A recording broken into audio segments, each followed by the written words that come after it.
Coming up on Tech News Today, Dell's 18-inch tablet joins the gargantuan tablet movement. Also, Netflix gets all Facebooky. And does anyone care if Apple Maps gets better anymore? All that and more coming up. Netcasts you love. From people you trust. This is Twit. Bandwidth for Tech News Today is provided by CacheFly at CACHEFLY.com.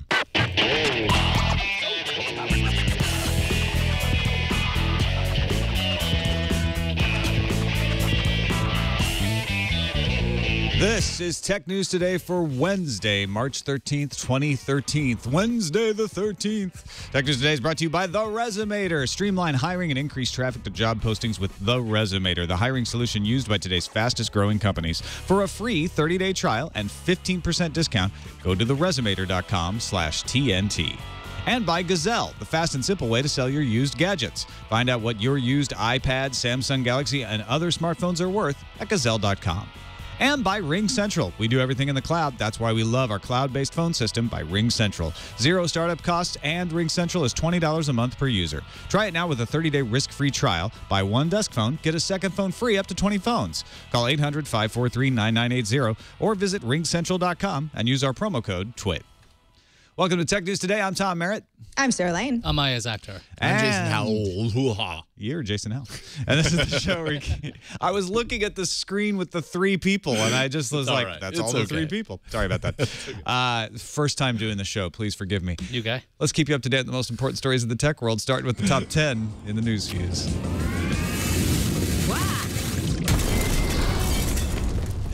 While the U.S. government is incapable of sensible economic policy, it can change laws to help Netflix and Facebook. The fruits of that novel effort arrive today as U.S. users get what the rest of the earth has had since 2011, the ability to share what you're watching on Netflix with friends on Facebook. International users get an update that allows them more control over what gets posted. Netflix users who opt in will see a Friends favorites and Watched by Friends now showing up in a couple of rows at the top of their Netflix homepage. Samsung's unveiling the Galaxy S4 at Radio City Music Hall tomorrow in New York City in an effort to steal yet more buzz away from its biggest smartphone competitor in the U.S., Apple. Although Samsung became the smartphone leader worldwide more than a year ago, Apple still has that #1 spot in the States. Reports of the S4 include a 5-inch screen, Qualcomm quad-core chip, while in other markets, it'll rely on the Samsung octa-core 8-core chip. Changes ahead at Google. Andy Rubin will no longer head up Android at Google. Chrome OS boss Sundar Pichai will be in charge of Android as well as Chrome OS. The move was announced on the official Google blog in a post penned by Larry Page. Rubin is not leaving Google. Page says that Rubin is starting a new chapter at the company. Maybe Google Books, chapters, books. Hey, I like that. Good. Page? Moonshots was mentioned too. Good news, everyone. We all know the French work too hard, but thankfully a Paris court this week banned 7 French Apple stores from forcing employees to work night shifts, and the Apple stores will have to pay 10,000 euros in damages to the unions who filed the suit. French law restricts requiring work between 9 p.m. and 6 a.m. when the French better serve their nation by smoking Gauloises and muttering complaints about the English into their steak frite. Google had agreed to pay a record $7 million fine to 38 U.S. states after its Street View cars collected passwords and other personal data from home Wi-Fi networks. Google has maintained that the data that was collected between 2008 and 2010 across the U.S. was taken due to a piece of experimental computer code, including in its Street View mapping cars software. Now, the $7 million fine will be split among the states involved in the investigation, but that's really no biggie because Google made $50.2 billion in revenue and $10.7 billion in net income last year. Now you see it, now you don't. Yesterday, a video showing off Google Now for iPhone and iPad appeared on YouTube. In the video, you can call up Google Now from the Google app. As news spread of its existence, the Google Now video disappeared. Magic. U.S. Federal Trade Commission issued new guidelines on Tuesday, updating the .com disclosures guidelines issued in 2000. The rules for marketers on TV and radio have always applied to the internet, but examples now illustrate just how they apply on small screens and in social networks. As an example of the examples, the FTC recommends using the word ad before posts in space-constrained postings. They're talking about Twitter. Next week, AT&T Labs researchers will present data from a recent test that set a record for long-distance network speeds at the Optical Fiber Communication and National Fiber Optics Engineers Conference. This technology allows existing 100 gigabit per second fiber connections to be used to transmit over 4 times as much data. When used with a new low-loss optical fiber, they can sustain that data rate at distances over 7,500 miles. Obviously could dramatically speed up this whole little internet backbone we rely on, notably via submarine cables that connect the continents. Wow. That's a lot of freaking gigabits.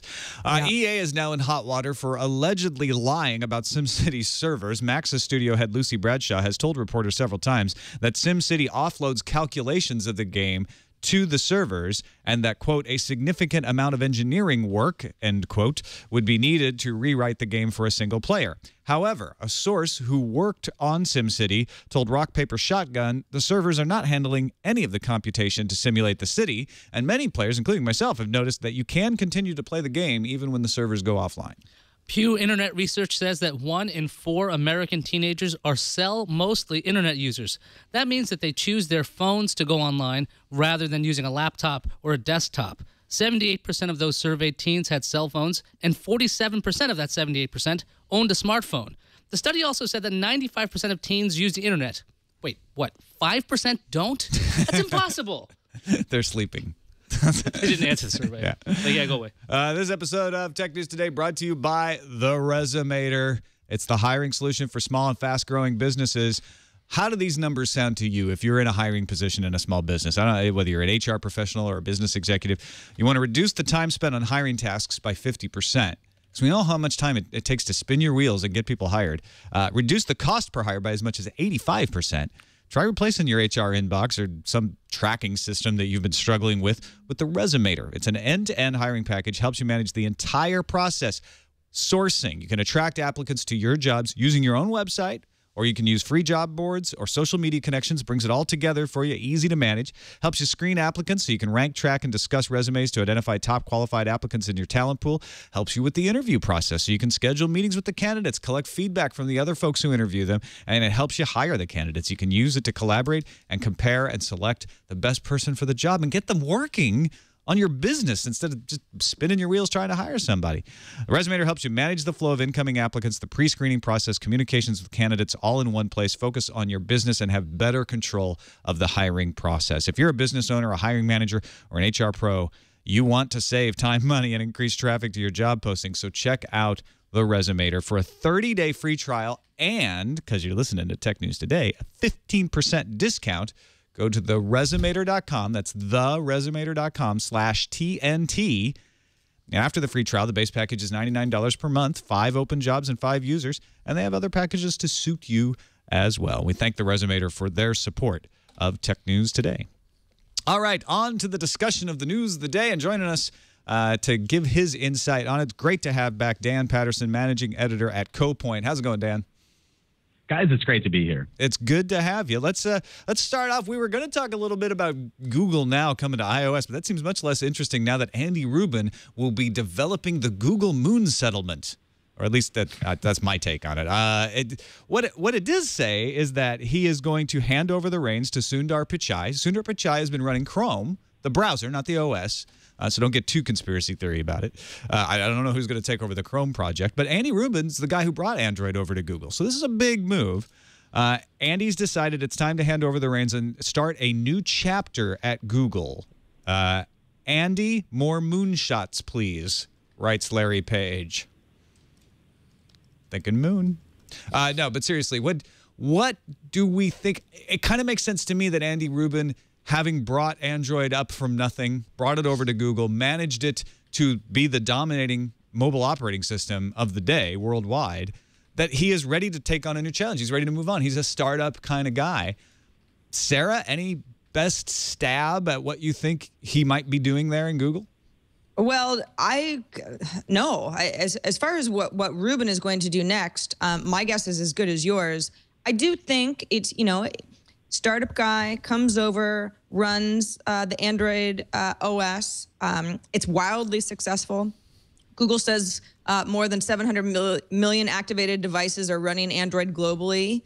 And if Sundar Pichai is running Chrome, and I know that Chrome and Chrome OS are two different things, but eventually, we hear more and more, like, why would Google be putting so much effort into these kind of distinct different OSs? Shouldn't they start to overlap more at some point? This looks like these are the beginning stages of that happening. Yeah, I mixed up Chrome OS and Chrome in the news fuse because Sundar Pichai is actually the one who demoed Chrome OS for the first time. With a little frazzled because it just happened before the show. My mistake there. But yeah, Chrome is so integral in Android at this point. It only works, I think, on Android 4.0 and higher. It makes a lot of sense that putting this team together with the browser that's, incredibly popular.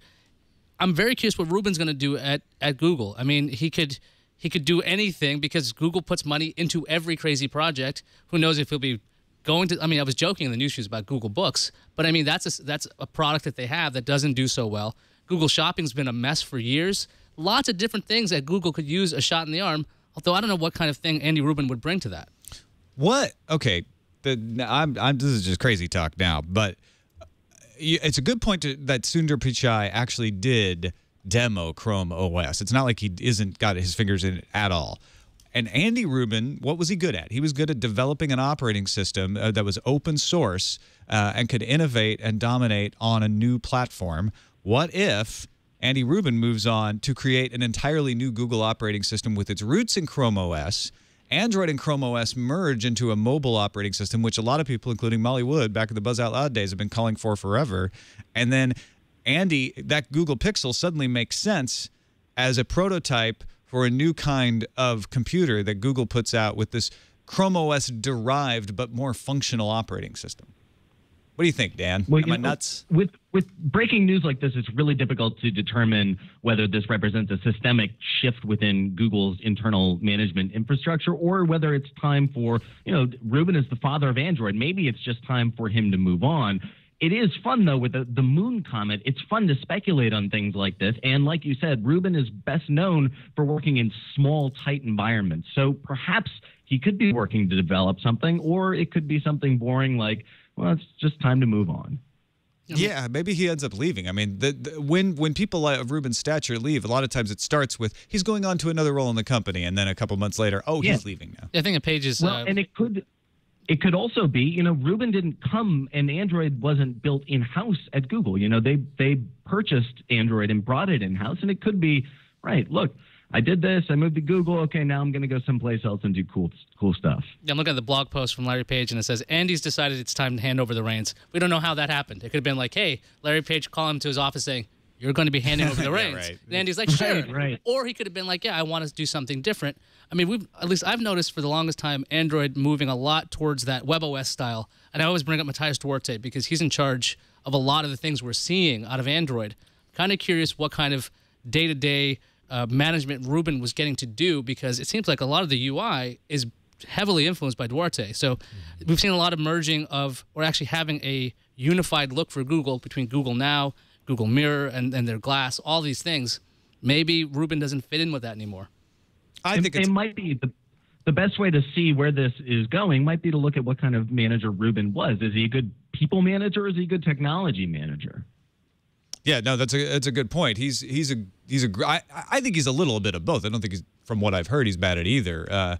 I mean, Jason, you've covered the what would Andy say, or what did Andy say? Yeah, it's been an ongoing segment and all about Android. What do you think of that? Is he known as a particular type of manager? I have, honestly, I don't have so much of an impression of what kind of a people manager he is, but I mean, it's undoubtedly so that his influence in Android from the beginning has been pretty significant. But like you guys were saying, with Matthias Duarte's kind of influence, that's what you really see, and that's almost kind of the shift that we've seen in the past year and a half has been directly related to Matthias Duarte. So maybe Andy's kind of perspective on Android, was great at getting it started, great at getting it off the ground, and now with this new kind of vision with Jelly Bean and going forward, they need to just change it up to keep improving on that and not maybe, end up reverting a little bit. I don't know. TechCrunch posted that picture of that big Android statue that was out, the covered in chrome last month. And it's like, was this a sign? Who knows? I forgot about that story that just popped up a while ago. I honestly think that the whole Chrome OS and Android merging or not merging is a separate story from Rubin. I think he probably stays with Google. I don't see any reason why he would leave. He might do a Google Ventures-backed project that's kind of spun out and slightly independent. I mean, ultimately, when you look at it, he's been largely successful. I mean, he's been successful at doing great things with Android, so it's not like he failed here. I'd be really surprised. Well, it wouldn't. I don't know. Google wouldn't get rid of him. I don't think either. I think it's more likely if he did leave, it's because he's bored. I mean, we kind of covered that ground. But what I do think is that we don't have any clue what Andy Rubin is going to be up to next. Absolutely. Like Paige said, more moonshots. And if it's a moonshot, it's probably hard for us to even guess at it. It's probably something that none of us would have thought of. That's a good way to end it, Tom. What I'm sure of is that none of us actually have a clue. Yeah. No, so many people in the chat room is like, wow, so much speculation. It's like, well, all we know is he got reassigned, so we're having a little fun. We found here that out 5 minutes but in before the end, the show. yeah, we don't know. Let's talk about something we do know, which is Samsung is making it rain marketing money. Yeah, that's right. Samsung versus Apple in marketing in the U.S. If you look at 2012, last year, Samsung spent more than Apple did, $401 million in promotional efforts. Apple's budget was in the 300s, $333 million. That's according to research firm Kantar Media. And I think we could all, some of us watch more TV than others, but I think we could all probably point to a Samsung commercial or three that we noticed recently. Samsung has been running the Next Big Thing campaign on TV, also had a big party for the U.S. launch of the Galaxy Note 2, which included a performance by Kanye West. And then, of course, tomorrow, the company will be unveiling the new Galaxy S4, which is happening at Radio City Music Hall, which happens to be just a few blocks from Apple's big flagship store in New York City. The Radio City can hold about 5,000 people, so it's a big unveiling. They'll also be broadcasting the event live from Times Square. And it's the first time a flagship smartphone from Samsung has been unveiled in the U.S. since the Galaxy S back in 2010. So this is not just a, sort of a splashy big unveiling, everybody come and see what the S4 has, but purposefully happening kind of in, on the soil that Apple has dominated recently. And then, of course, we've got rumors about what the S4 will and will not have. Is there going to be eye scrolling? Is there not? New York Times said, yeah, Galaxy S4 will include some sort of eye scrolling. Some other sources say it's more of an eye tracking technology. So, maybe pausing videos if your eyes look away more than traditional scrolling. I don't know, Dan. You're based over in the East Coast. Do you think this seems like Samsung gunning for the kind of sort of splashy event that Apple would have thrown? Yeah, it does. I get a big kick out of watching Samsung, especially over the last 18 months or so. Tactically, they've executed. I think that when they are done with this campaign, we'll be able to go and find little ticks on where they have decided to be aggressive, where they've decided to tweak Apple, where they focused on the product, and where they focused on marketing. And it all creates a big moyo, a big group of a strategy that has been intended and designed to attack Apple at their core strengths. It's been a lot of fun to watch. I think you're exactly right. This big event is designed to emulate the exact same aesthetics that Apple pioneered 5 or 6 years ago. Ayaz, when you look at some of these specs that are rumored for the S4, we got this 13 megapixel camera, which is a huge jump from the S3, and obviously a huge jump over what the iPhone 5 currently has. We have a lot of rumors about when Apple will announce a next version of the iPhone, but it's not going to be tomorrow. Is this Samsung blazing ahead as far as not just a phone that people want, but a phone that actually makes something that Apple's putting out look like a dinosaur? I mean, the rumored specs seem really intriguing. I mean, when you get a phone these days, it's supposed to last you at least 2 years. That's the cycle people are usually upgrading their phones, and this seems like a vast improvement over the S3. So they need to make sure that when you look at this phone, you want to have a reason to upgrade. What Apple's got sitting around has been called boring by people, even though some people think it's perfect. So that's why they don't change it. But it's also really been the same for a very long time. and no one's expecting the iPhone 5S or whatever it's called to be some like standout design winner. It's supposed to probably be the same style with some new innards. But I think that with Samsung's giant marketing blitz and having these bigger events, I think they're outdoing Apple when it comes to their presentations. Apple does a very simple, like, here's our keynote. We're going to show you something simple. We'll build to that big thing at the end. But Samsung's doing like teaser videos with this Jeremy kid. I know that's silly, but they still did teaser videos for a press event that they're holding in the United States, which is Apple's ground. This is very unusual.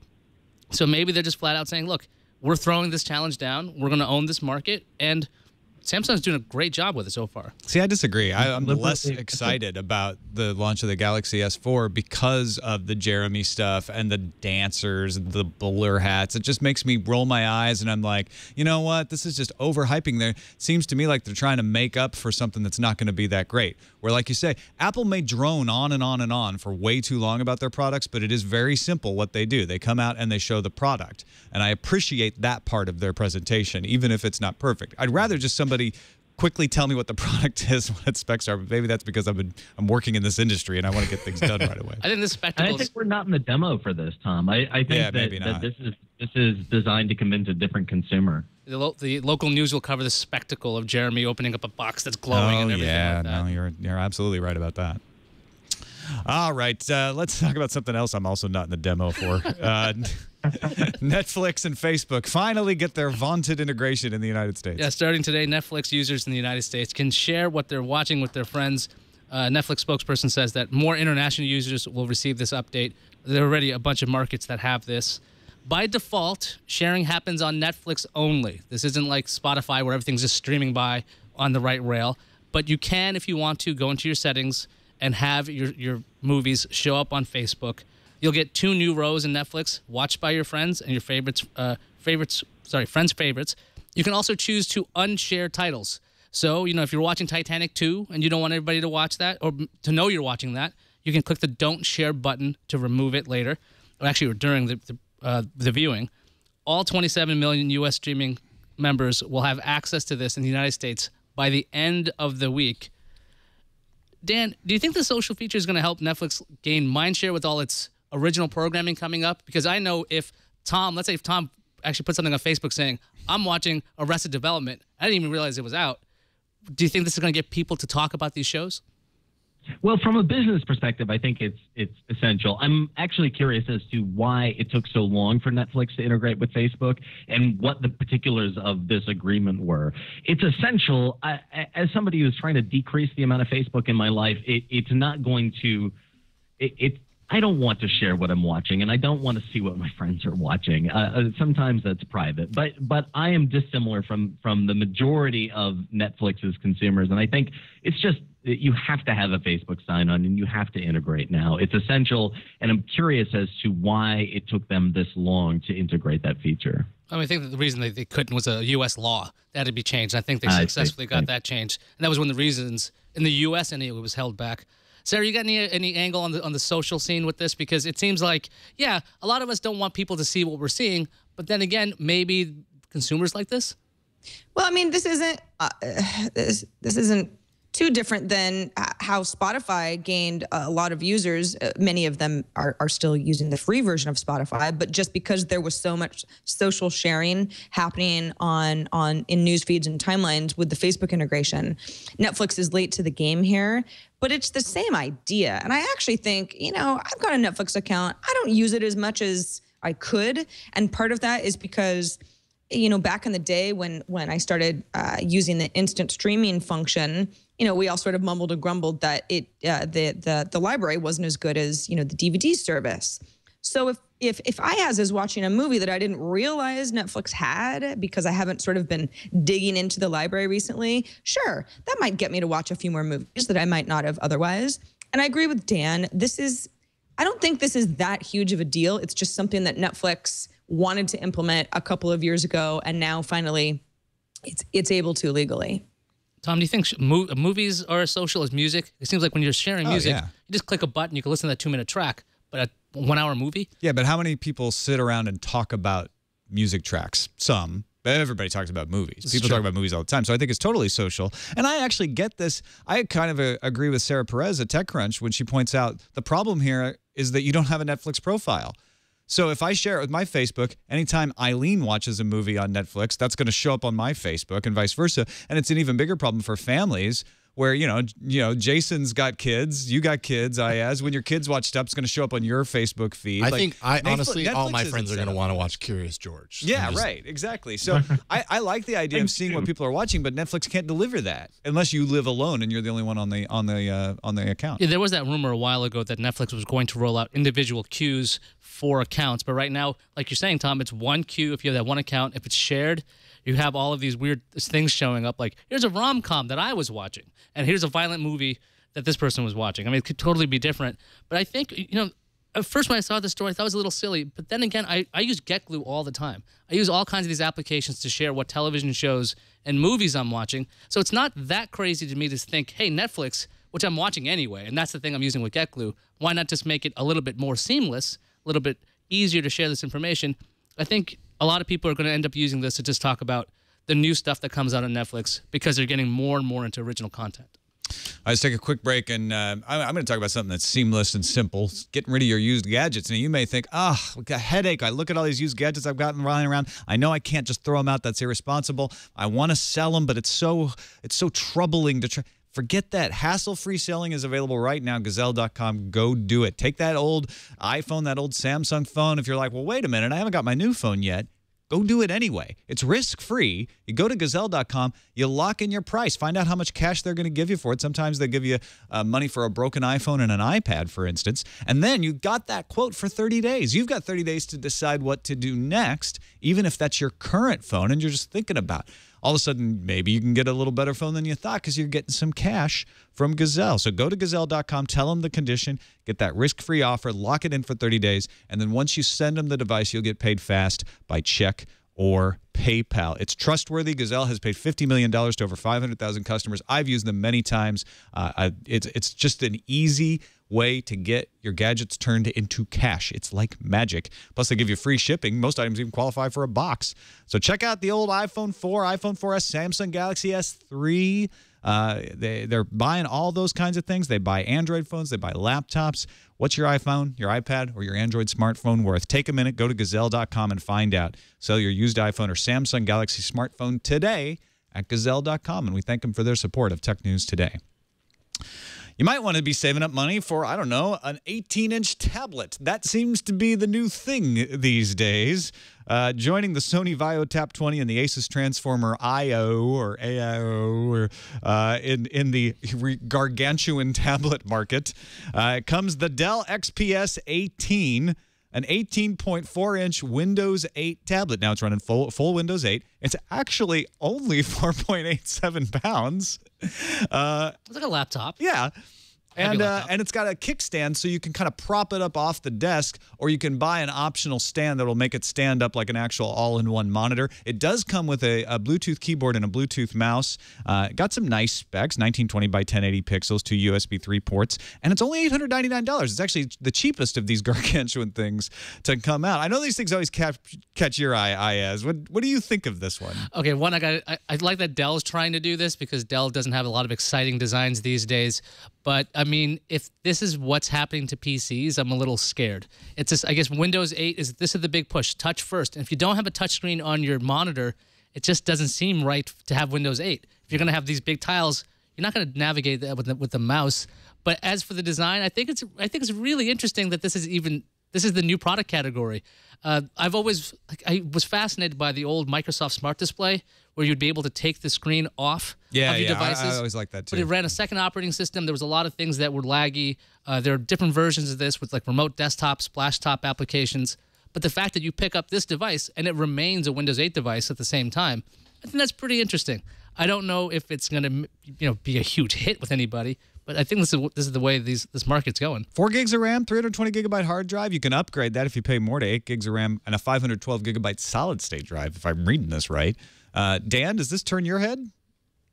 Well, it does turn my head for two different reasons. And the first is that this is, like Aya said, coming from Dell. That's very interesting in and of itself, particularly the issues that company has had with reinventing itself. The second story, the device itself, I think that this is the future of computing. It just is. This, perhaps for consumers, will try to consumers won't find need for something like this, but highly vertical markets. Everybody uses the example of a doctor's office or other high-tech industries. Yeah, this is the future of computing, and it's here, and it's interesting. Sarah, for 2/3 the price of a MacBook Air, roughly, you can have an 18-inch fully functional Windows 8 computer on your lap.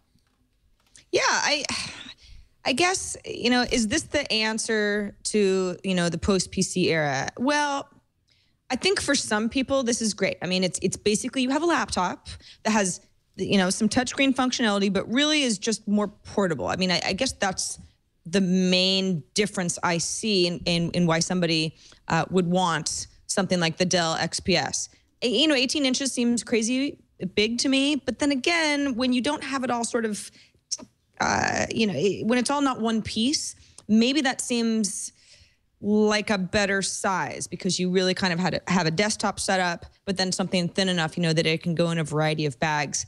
I don't know. I think it looks pretty nice, actually. I'm also intrigued by the idea of how tablets are kind of locked down when it comes to, hey, I want to watch Hulu Plus or Hulu. I have to pay extra money for that on my tablet. This giant box that I can carry around is a full PC all the time, so I can always access these other things.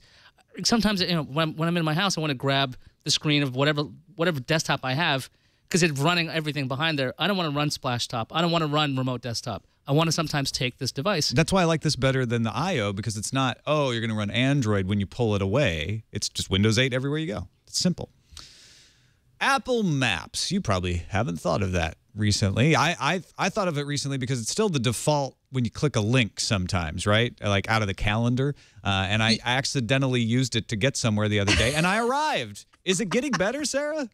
Yeah, it is. And I wanted to talk about this story because I was recently on vacation myself in Miami, which I'm not very familiar with. So, I was using Maps regularly, and I've got my little Maps folder on my iPhone. And, I've got Apple Maps or Google Maps, and it's like, come on, which one am I going to choose? I'm going to choose the reliable one. But it kind of got me thinking, what's going to make me use Apple Maps again? Because in my mind, it's ingrained that it's inferior. Jim Dalrymple over at The Loop says Apple's actually been pushing out some pretty significant updates to Maps in really big markets. Japan, for example, got toll road notifications, better pronunciations during turn-by-turn nav, some updated icons, labels for freeways, stuff that's very, very, it's crucial if you actually want to use it legitimately to travel across the country. Subway lines, fire stations, added more 3D views for big, I don't know, touristy spots, like Tokyo Tower, that sort of thing. Also, Apple added flyover support for a number of cities in the U.S. and worldwide, like Baltimore, Maryland, and Glasgow, Scotland, even Hoover Dam, expanded flyover support in a number of major cities where it already had limited flyover support. And then, of course, a key market being China for Apple. Maps in China now has a new coloring scheme, new Chinese character font for better readability. And then general updates include location information for Apple stores across the world, and businesses and movie theaters, airports, transit stops, all of that stuff that seemed really lackluster when we saw the first version of Apple Maps last year. Again, if I hadn't read this, I would never know that anything is getting better because I'm sort of, I'm staying away from Apple Maps because I have better options. Dan, do you follow the improvement of Apple Maps? Do you think that they're a little late to the game because no one really has to care? Yeah, I don't follow the developments, but I check in every once in a while. And in fact, this morning I pinged a friend of mine who lives in a rural area in the mountains about this because he was a friend of mine who was not a techie, but he was broken after the update this past fall. And one thing he said that I think kind of goes to the core of this issue, and that is, he said, it just broke my trust. I was, he was literally going in the wrong direction. And he said, it's hard for me, no matter what the improvements may be, it's hard for me to think that I can rely on an Apple product again. And that was a huge statement.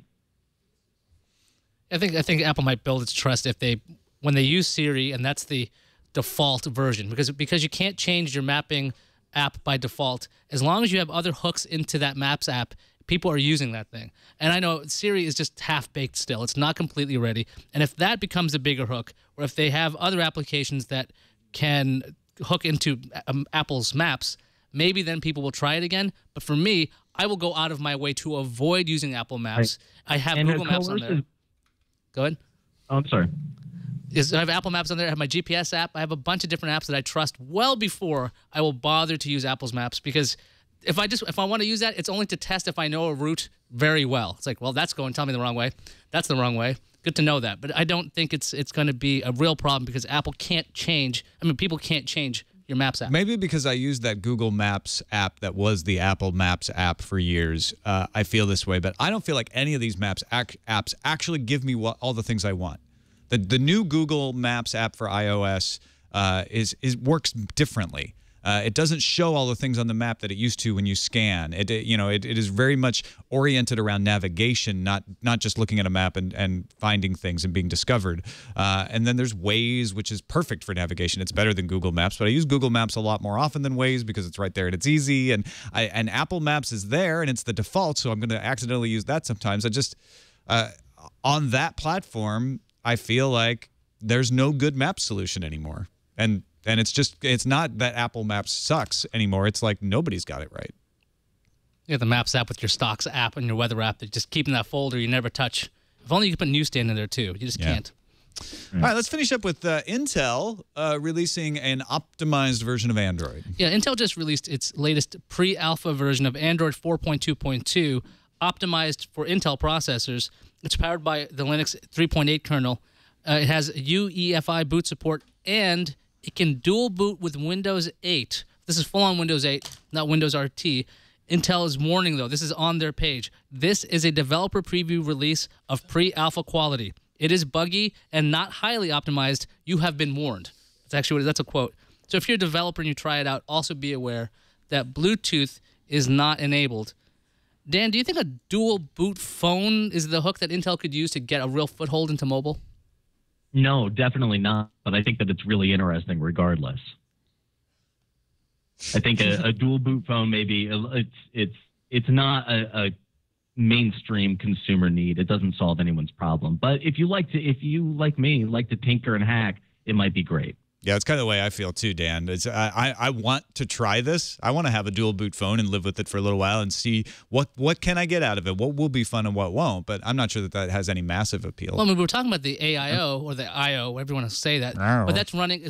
The actual screen has a Tegra 3 in or a Tegra 4 because it's switching to Android. Would this actually work on the tablet space like we were talking about with that Dell XPS? Would you want the XPS 18 to be able to go from Android that's optimized for Intel? Maybe. But as with a mobile device walking around, I don't want to have to make a decision on what partition did I put that on? Is that on this? Oh, I can't access. I need information very quickly on a mobile, perhaps on a tablet, but I think I'm less likely to tinker and hack on a tablet. Sarah, what's your take on this? You think, is Intel ever going to get into this mobile space? This is a nice little hook. They're trying to use Android. They're trying to get an optimized version for it. But ARM is running away with this. Yeah, this seems like a really limited market. Intel can say something like, look what we can do. This is very unique. And there's sort of that wow factor, like, hey, that's neat. You can dual boot. Great. But as Dan said, it sounds like it could be cause for confusion, especially when you're on the go and, the mobile universe is very immediate, maybe more than like dual booting. People just want the information that they want on a map, for example. And it seems like the people that would be excited about this are a handful rather than millions. I don't see this being like how Intel gets back on top of any smartphone market. Yeah, the other thing is if you're running Windows 8, you could run BlueStacks and have Android apps running on Windows 8, which could be running on Intel just fine. I think that operating system is pretty hefty, so it kills battery life, and that processor's not doing so great compared to ARM, even though they're trying. It's a lot more efficient than it used to be. I like this as an idea. This is pre-alpha. Who knows how this would actually be done in a consumer version? It might be as easy as flicking a switch, like on those other devices. It might be as simple as just having a little window that you're not even aware that's running 2 operating systems.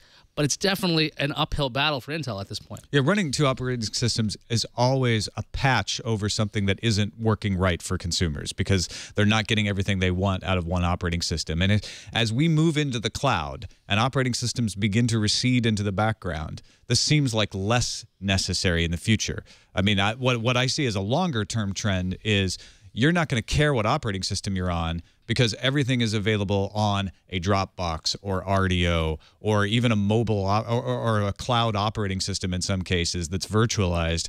And so the need for this, I think, is going away. Maybe not in the short term. And that's why I don't think this is a bad thing for Intel to do because it might solve some short-term problems for a lot of people. I wonder if this is going to get developers a little bit more ease into developing for this version of Android because I don't believe all Android apps work on both versions, the one that's Intel optimized and the ones aren't optimized. So maybe if you're like, hey, I already have a Windows 8 device, I can develop for this. Maybe that'll help. I'm not really sure how that's going to work out at the end.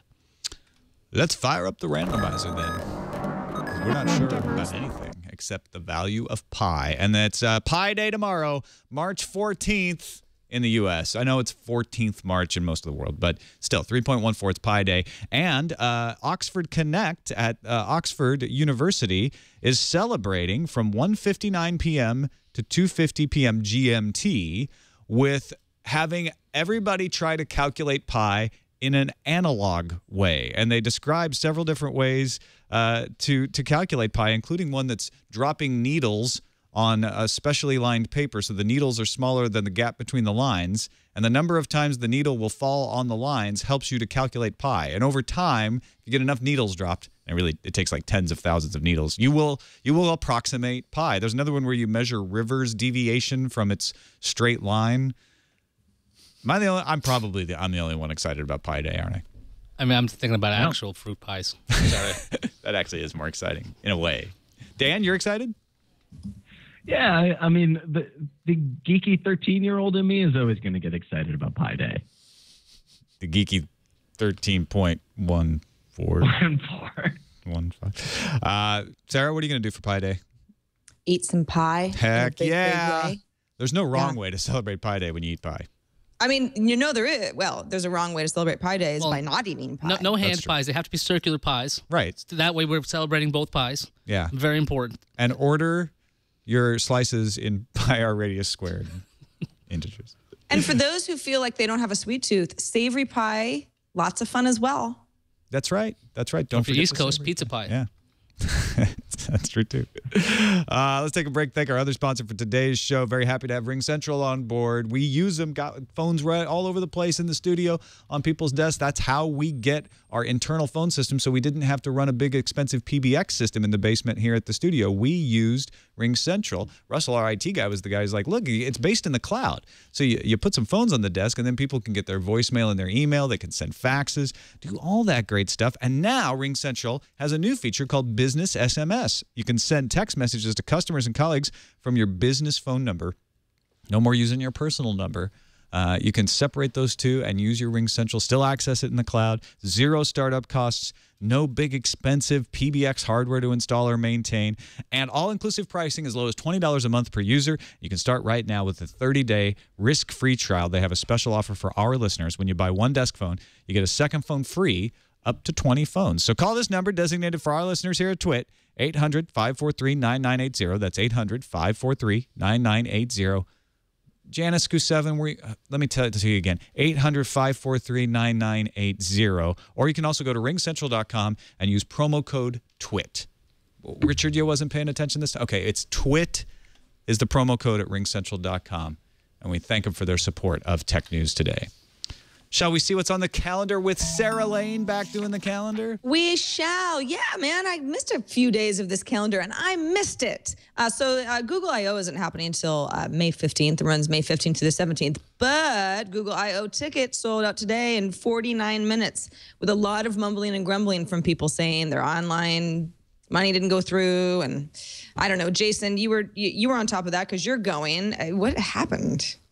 Well, I mean, who knows what happened? Google's online ordering system is what happens, and seems to always happen every year with all the things that they sell online. They need to figure it out. We were talking about that before the show. Like, this happens with BlizzCon and Comic-Con and all kinds of things like this. Figure somebody would have figured this out by now. Absolutely. But, you know. Also tomorrow, the 14th, Samsung is unveiling that Galaxy S4 at the Samsung Unpacked event in New York City. New York City. Get a rope. Or let's see what's incoming. Incoming message. I got a couple good voicemails today. Steve has an interesting insight into a previous product that he thinks might have a similar effect to what Google Glass might do to you. Hey, Tom and gang. This is Steve from New Hampshire. Love the show. You guys were talking about on the March 12th episode about how Google Glass might, give you cross eyes and everything like that. And I just thought back to that R-Zone game system that was like out by Tiger or something like that. And I had one, and yes, it definitely made you cross-eyed. It was like right in front of your eyes the whole time. It reminds me of that. So I'm kind of afraid of that as well. Thanks for the show. See ya.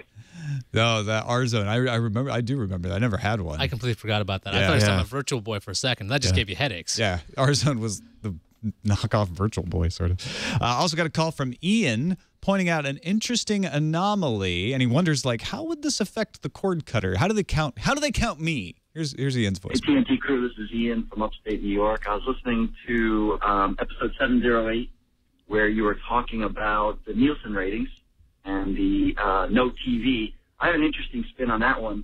I am a recent cord cutter, but the cable company actually told me that if I keep basic cable, it's cheaper than if I just do internet. So basic cable with internet is cheaper than if I just get internet. So I don't know how I would show on those stats. I don't use the cable that pipes into my house. It was just a cheaper alternative. Love the show. Keep up the great work. And he's not the only one. That's the way my setup is, that it is cheaper to have basic cable. My cable box sits in a closet because I don't care to use it. But yeah, I guess technically I wouldn't be a zero TV family in a Nielsen study. Yeah. I might join you. I've been a cord cutter for years and years, and it is by far more expensive for me to have high-speed internet through Time Warner Cable, as you can see, than it is to get cable, TV, and internet. To get the package, it's significantly less money. That was nicely done, by the I guess they still have to prove to the networks, that the networks are relevant. Like, look at all these people watching your stuff. Maybe they don't want to, but households. You got a household. Them. Yeah. They could watch it if they wanted to. We got a message from Rill in Middleton, this is Wisconsin, WI? Middleton, Wisconsin. Thank you. Yeah. On Tuesday's show. Where my brother lives, actually. I didn't know that. On Tuesday's show, you discussed the government implications if Lenovo bought BlackBerry. Suppose Lenovo was thinking of the Chinese government rather than the U.S. government. Wasn't there a story recently that the Chinese government is becoming more uneasy that most of its phones are running Android, an operating system created by an American company? What if Lenovo bought BlackBerry to produce phones by and for the Chinese? And he linked us an NPR story. Yeah, it's yeah. a really interesting take on that. No, that is. I'm not sure how possible that is to be true, but it certainly fits that recent sort of Chinese muttering about we need another competitor to come up. So arguably, that would probably tick off the U.S. when it comes to buying anything from Lenovo, including their laptops. So it's kind of a different take on it. Got another email from Doug, who is responding to the losing weight by playing video game story. He says, to a physicist, a calorie is the amount of energy needed to raise the temperature of 1 gram of water by 1 degree Celsius. To a dietitian, a calorie with big C is the amount of energy needed to raise the temperature of 1 kilogram of water by 1 degree Celsius. Your mouse click number was in calories little c, not calories big C, and your Snickers bar is measured in big C calories. Are you guys following along? Yes. Mm-hmm. Do your best. I'm afraid it's going to take more clicking than you suggested to lose weight by playing video games. So the 1.04 calories per click becomes 0.00104 calories per click. We got a couple emails about this. I think somebody figured out it would take 350,000 clicks to do whatever, like 100 calories. Makes more sense. I feel like, a treadmill desk is probably a better use of, burning calories than how many finger clicks. You're going to get RSI before you lose any weight. You're right. Sad but true. I should know. Yeah. Well, that about wraps it up for us. Dan Patterson, thanks, man, for joining us. Always good to have your insights. Tell folks about what you're doing online and CoPoint and all that good stuff. At CoPoint, we're hanging out with fun and funny people. A ton of stand-up comics in and around CoPoint these days. Guys like W. Kamau Bell, and we just had Jackie Maitland, who is the joke man on Howard Stern show. So we are drifting a little away from tech and towards comedy, but we think that's funny. Yeah. That sounds like a good time, frankly. I It love is. it. It's fantastic. Check it out if you're on the audio podcast, KOPOINT.com. Also, check out our subreddit, technewstoday.reddit.com, a place to go to let us know what stories you'd like us to discuss. The more people in there, the better read we get on what folks want, and the more we pay attention to it. Because when we see hundreds of votes upvoting a story, or even sometimes we see votes downvoting a story, then we know, like, all right, there's a nice chunk. Maybe we still don't know if it's a representative sample, but we're going to pay attention to that. technewstoday.reddit.com. You can find us on the web at twit.tv/TNT. You can also email us, tnt@twit.tv, and give us a call. Leave us a voicemail. We got two great ones today, 260-TNT-SHOW. We'll be back tomorrow with Martin Giles from The Economist. See you then.